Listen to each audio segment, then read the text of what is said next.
Will the Cubs go all in at the trade deadline in a meager series against KC?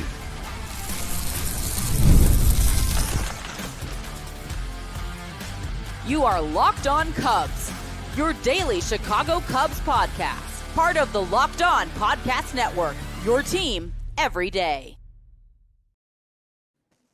You are Locked On Cubs, part of the Locked On Podcast Network, your team every day, alongside Sam Olber. I'm Matt Cozy. Sam and I are lifelong fans, taking our passion into a discussion with you on all things Cubs. We are pleased to be joined by the Setup Man crew, Kyle, Ty, and Alex. As if you are watching the YouTube version, it looks something akin to Brady Bunch. little bit. As we're getting things kicked off here, a great collaboration. We have very fun trivia later in the show. Cubs Royals recap, and we're going to start with Jeff Passan's piece in ESPN.com on Wednesday previewing the trade deadline. I'm just going to read the two paragraphs of the piece and then kick it to everybody else. Also, please stick around for part 2 of this episode, which is going to be on the Setup Man feed. So we're going to do our thing on our feed with these guys, and then Sam and I will join them on their feed as well. So please check that out after you're done over here. Here's from Passan. The prospect of the Cubs getting a starter such as Mackenzie Gore or Joe Ryan is unlikely because of the exorbitant cost and Chicago's propensity to play things safe amid budgetary constraints. I'm going to skip down now to paragraph 2. In outfielder Owen Casey, Chicago has the sort of prospect around which a package for a controllable arm can be built. If not Gore or Ryan, perhaps it's Mitch Keller from Pittsburgh. Regardless, the motivation for the Cubs is there. They want to win the division, yes, but most of all, they want to win a ring. Now is not the time to let what a model says about lost surplus value in a deal get in the way of that. The Cubs want to be all in. We'll see if they are when it matters. And my position is, if the Cubs don't do that, if they do play it safe, if they are unwilling to overpay for somewhat of impact, if it's someone like Gore or Ryan, especially on the mound, then we should expect them to finish in second place in the NL Central with a more difficult path to bigger dreams. So Sam, Kyle, Ty, and Alex, do you think the Cubs will go in all in at the trade deadline? Why or why not, Sam? Well, I'll save that answer for the other guys. I want to start by saying this about the all in. And you touched on it yesterday on what I thought was a really good solo show. First time in a while for you. And it was just, I really enjoyed it. I actually watched it twice. And you hinted at this. And I'll ask this to Ty. I'll swing this to Ty. Is there a case to be made that all in? They're already starting from behind. They missed an opportunity to go get. I know. Oh, you can't make trades until the deadline. You don't want to pay 150 cents on the dollar. Ty, could they have not gone to Colorado a month ago, or whenever JMO went down, or whoever, and just said, hey, we need a stopgap veteran first, because we're giving away games against Kansas City, which we'll talk about. So I guess I'll answer your question, Matt, with a question is, if they are all in, they're already starting a little bit behind, because I think it's ridiculous when your biggest competition has won not 21 of 26, Matthew. They have now won 37 of their last 50 baseball games. Wow. And you're running out Cade Horton and Colin Ray. Colin Ray's done a nice job as a fifth starter 50% of the time. How can I say they're all in when that's what they're doing right now? Ty? Thank you for having me on the show. It's the way I look at your question, Sam, is the scenario is based upon what's happened with the Brewers thus far, for being truthfully honest, right? If the Cubs were in a position right now where we're not talking about 37 out of 50 with the Brewers and maybe that 25 out of 50, that changes everything, right? The problem is, though, is that we've seen this trend now for, what has it been, 2 months now with the Brewers? And it's felt like the Cubs have sort of slided by with the names that they've had based on the fact of, well, we are still winning games. Well, it's nice that you guys are winning games, but realistically, your competition right now, like you said, Sam, is against the team up north, if we're being truthfully honest. And I personally, looking at the playoff scenario, I don't want to be in a situation right now where I am getting home field advantage, let's say in the wild card, but then having to go somewhere in the NLDS. I'd like to have home field advantage throughout the playoffs as much as I can, as we've seen how good Wrigley Field has been for the Cubs this year. So to answer your question, yes, the sense of urgency from that side of things has been really frustrating to watch based on the fact of just things just haven't worked out in our favor thus far. I'll turn it over to Kyle. Kyle, what are your thoughts? I mean, it's funny how like all off season, right? We're so hard on Jed, and then this team starts winning, and we kind of stop talking about Jed, and we're kind of like, hey, you know, like this, Matt, you've said it, Sam, you've said it. Hey, when do we start getting in the mode of like, hey, we're not just trying to win a division, we're trying to be the best team in the National League and get that number 1 seed, right? And then suddenly things start to turn, and now our attention is back on Jed, and there rears the ugly head of the front office of, we're not like the 2016 Cubs. We're not going to go get the top guy. We're not like, what was it, 2008 when we got Rich Harden in response to CC Sabathia from the Brewers. They just don't seem like, whether it's Jed, whether it's Tom, whether it's just the full front office thing, they don't seem like they're ready to just go out and be like, we're going to get everyone's attention. They kind of just feel like they're like what Jeff Passan said. He said it perfectly. They're going to play it safe. And that's just a bummer, man.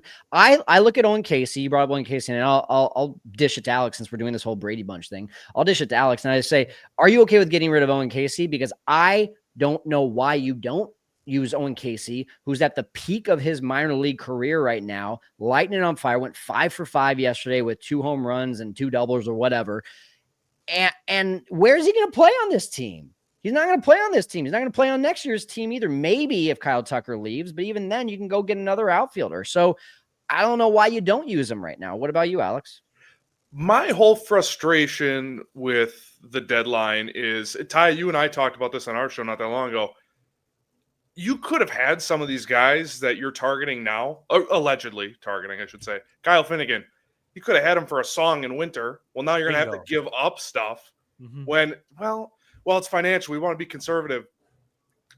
At what point the question's all in.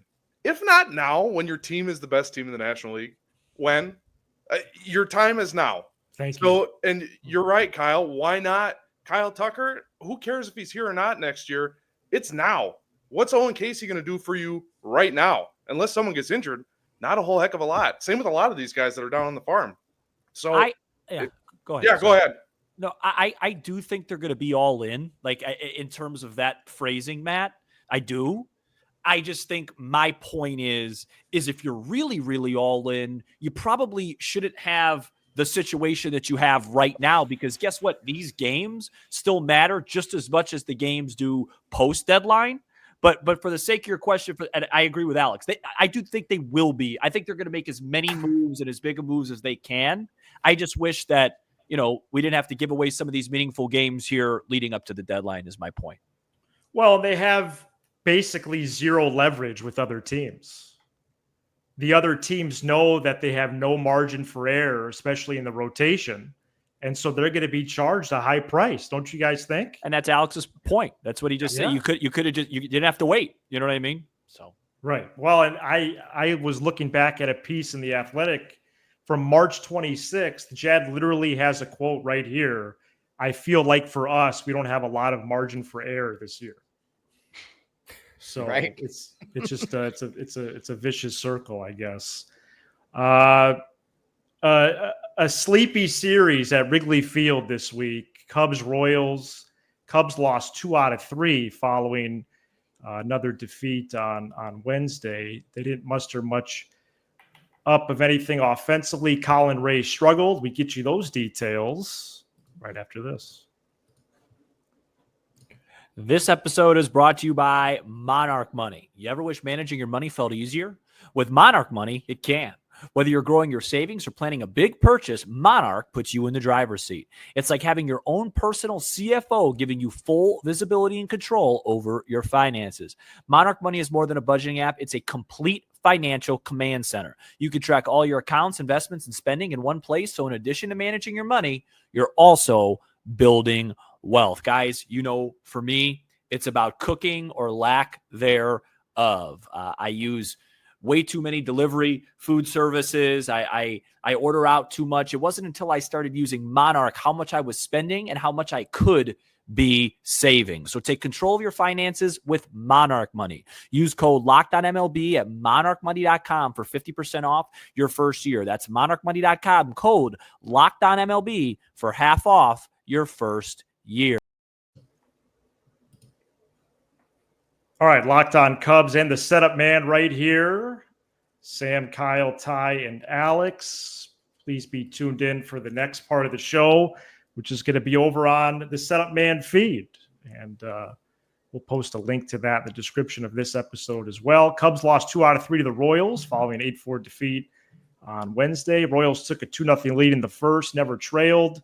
Colin Ray, 6 runs on 6 hits, 3 of them homers in 5 innings. Cubs really didn't mount many threats on this one. And Sam, it really was a series to forget.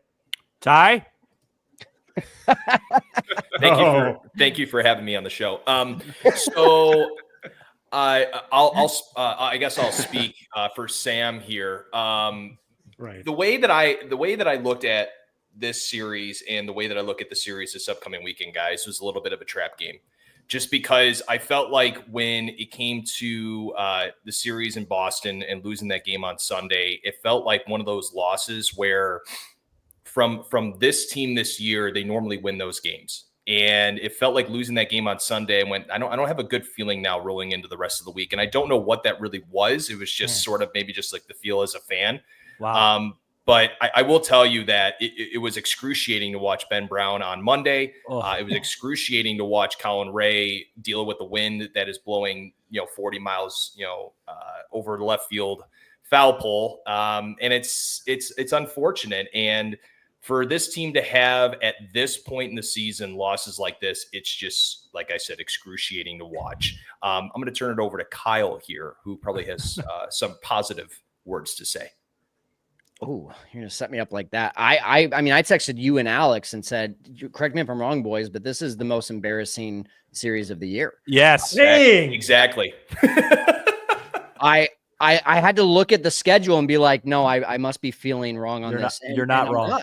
I'm not. I mean, the Ben Brown thing, to see him take the mound, I kind of scratched my head because, guys, correct me if I'm wrong, but like, they said, oh, the Ben Brown move to AAA was an innings thing. I mean, I get that for Cade Horton, but Ben Brown was not performing. Like, that was a performance issue. That was not a innings situation. So I'm not even sure how he did in those 2 starts down at AAA, but I know that 2 starts is not going to fix what Ben Brown was dealing with.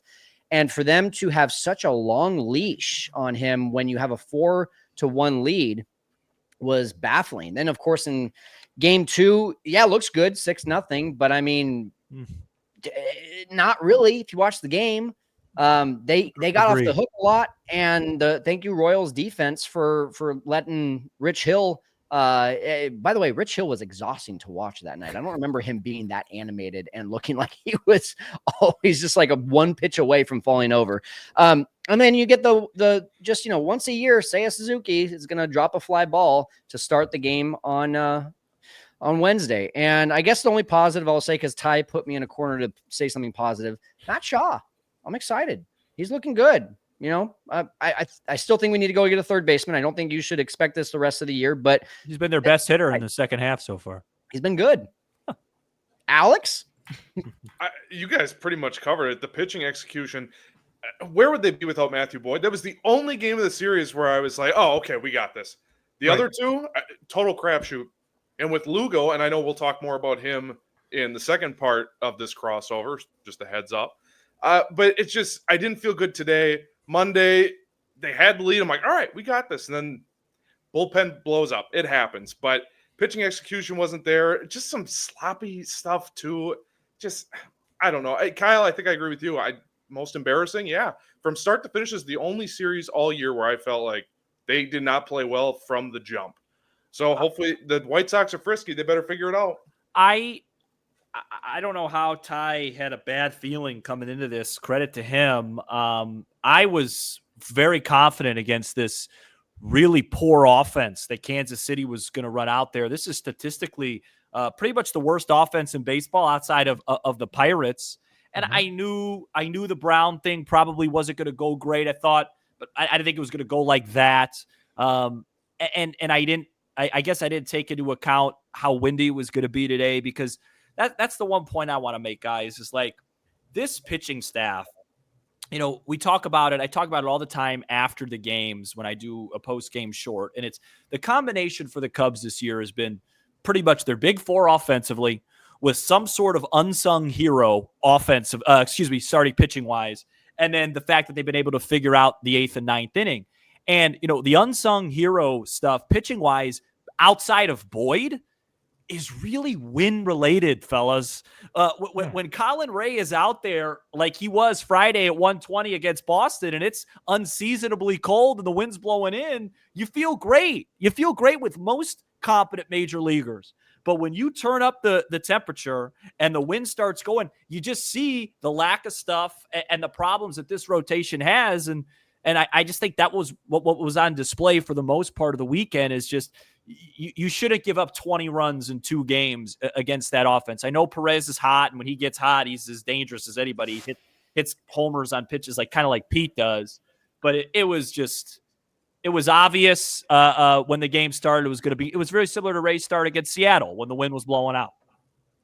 Yeah, and Ray's pitching arsenal is not good enough to mitigate those conditions.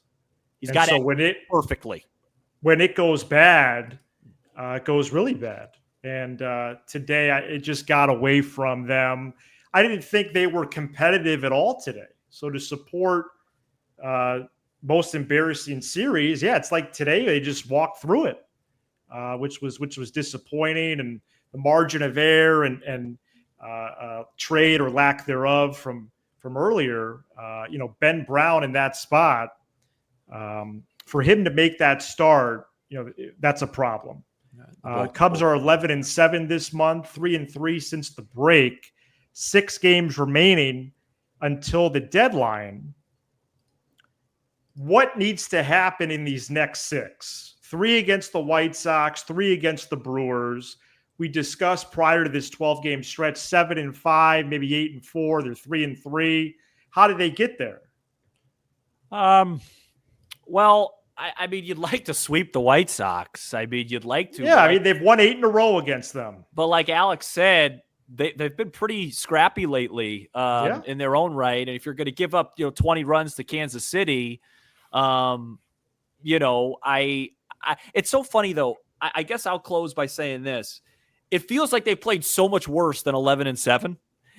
It really does. And so that's the one positive. But like Ty said, I think that comes from the competition. That just it's because 11-7 for them, the Brewers would be in panic mode. I mean, we wouldn't know what to do if they went 11-7. They haven't lost 7 games since 1996.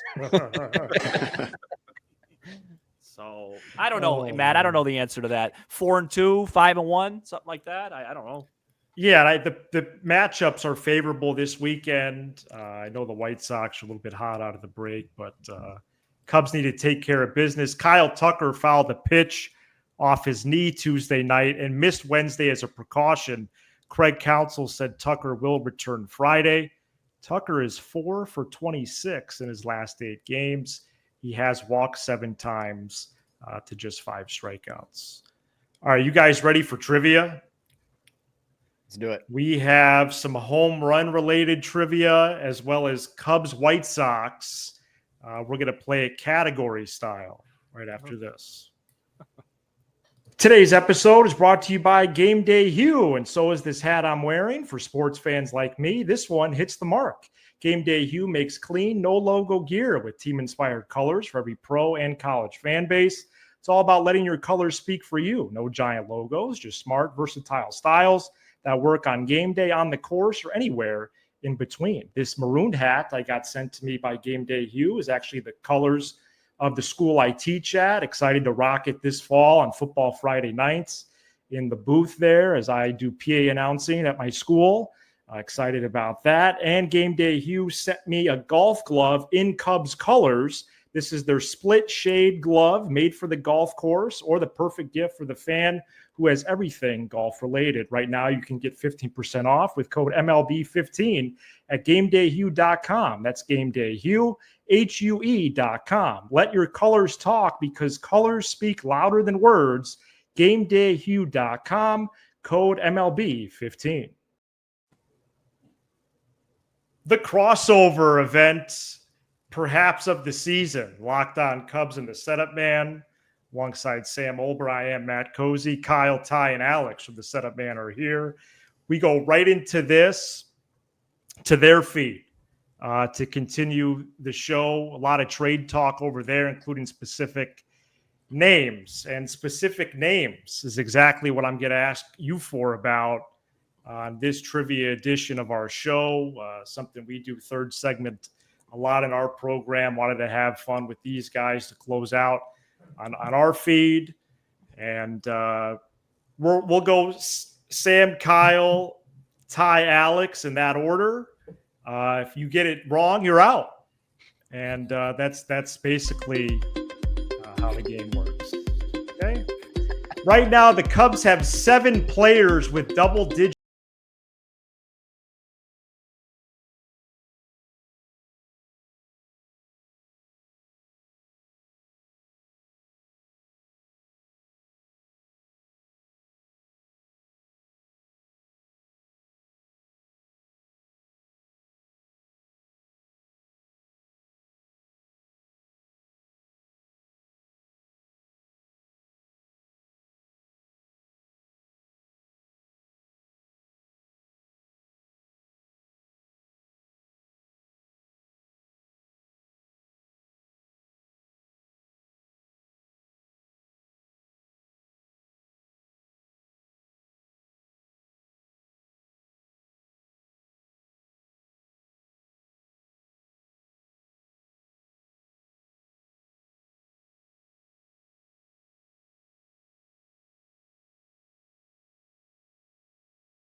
the music. Yeah, no. This is awful. On the show, just got announced on a 7th inning stretch. 2,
how exactly this works, or the amount of turns. I think I might be able to finish it.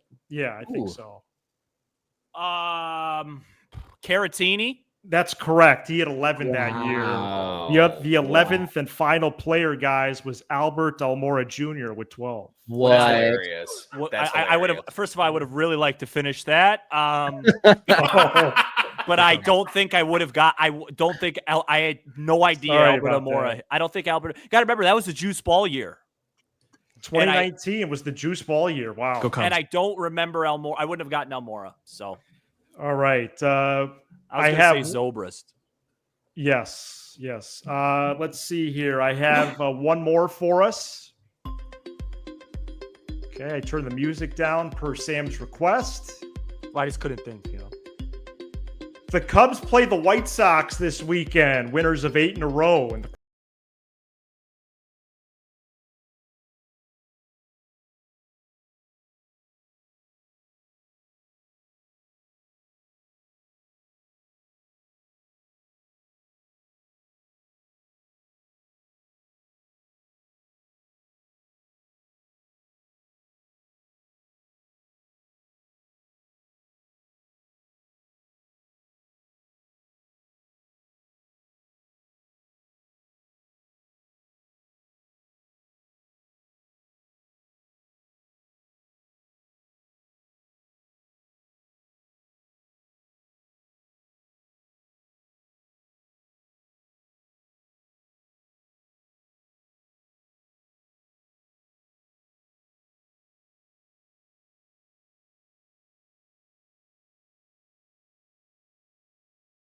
hi, Kyle and Sam.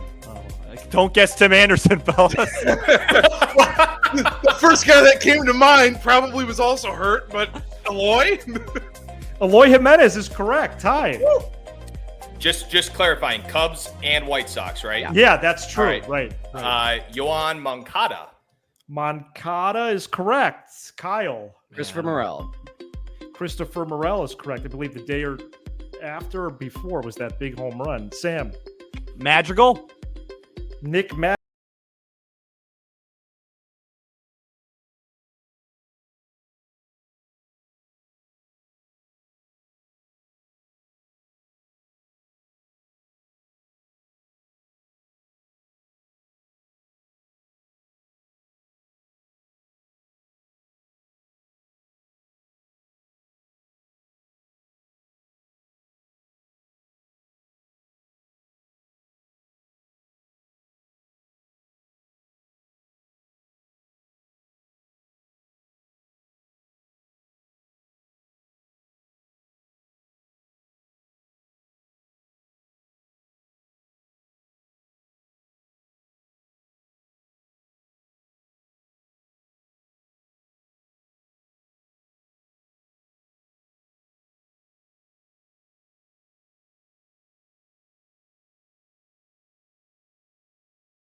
He plays center field now. Oh my gosh, he said Christopher Morel, didn't he? Yes. Let me think about this. White Sox, 2003. There is 1, 2, 3, 4, 5, 6, 7 Cubs left. I've got one that's going to make you guys open your eyes. Yeah, look at the chat. I've missed. 4, 3, 2. Last call. Sosa, Lenny Sosa, or That's incorrect. Good guess.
Rattle off before we go back around the horn. How many Cubs are left? Cubs left, one position player, 4 pitchers. Oh, like you're talking about who, like relievers too. These are all players that appeared in that game. Oh, you said, what was the date? August 15th? Yes, 2023. Candelario. That's correct. He's the last Cubs position player. Would you like to keep going before Kyle, Ty, and Alex return? No, bring him in. I have no idea who pitched. All right, let's go to, I'm guessing we're cold on the White Sox. Kyle, you want to give it a shot? Oh, yes. Andrew Vaughn. There is 4 Cubs left. Andrew Vaughn's correct. Ty. Good hit. There's still arms left. Yeah, all 4 pitchers are left for the Cubs. Okay. Starting pitching wise, I'm going to go Justin Steele. Incorrect. Alex. Gavin Sheets. Gavin Sheets. I don't see his name here. Sam. Wow. There is 1, 2, 3, 4 Sox position players left. Yeah, that's... 1, 2, 3, 4, 5 pitchers for them, but they're all pretty nondescript. I don't know if that's the right term. No, I'll just go Imanaga. Wait, that's no. 24. We're 23. I'm in the wrong year. I was just kidding. Stroman didn't pitch. Assad? No. Final guesses for Kyle, Ty, and Alex. I might have the wrong year on this one too. Paul DeYoung. Nope. I like Ty. that guess. I'm going to say This is fun, by the way. this is awesome. Yeah, this is amazing. so great. Yeah, this is great. Oh my gosh, guys. I'm going to say who's the guy just getting injured? Are you passing? I'm want one going to dish. I want one more. Let me get one more shot at a sock. Or should I dish to the Go ahead, Alex, and then back to Sam. I got I'm one just playing shot. immaculate grid. Jesse Chavez. He's got a I don't shot. see his name on here, Sam. Was Grandal catching? Yes, he was. Would you like to keep Great going? I think that's all I got, Matthew. All right, for the Sox, Elvis Andrus, Would have never. Colas, Remillard, and listen to these pitchers that night: Toussaint, Banks, some guy named Lane Ramsey, Bummer, and Santos. Oh, Bummer always pitched. And no one got any of the Cubs' 4 pitchers that night, which were Hendricks, Merriweather, Leiter, and Alzolay. Oh, we should have got Lighter. He was pitching in every game. All right, this is part 1 of the Locked On Cubs Setup Man crossover. We're going to kick it over to Kyle as he introduces us on their feed, and then we're going to talk trades as we continue to lead up until the deadline. For Sam, for Kyle, for Ty, for Alex, I'm Matt Cozy, and this is Locked On Cubs and the Setup Man.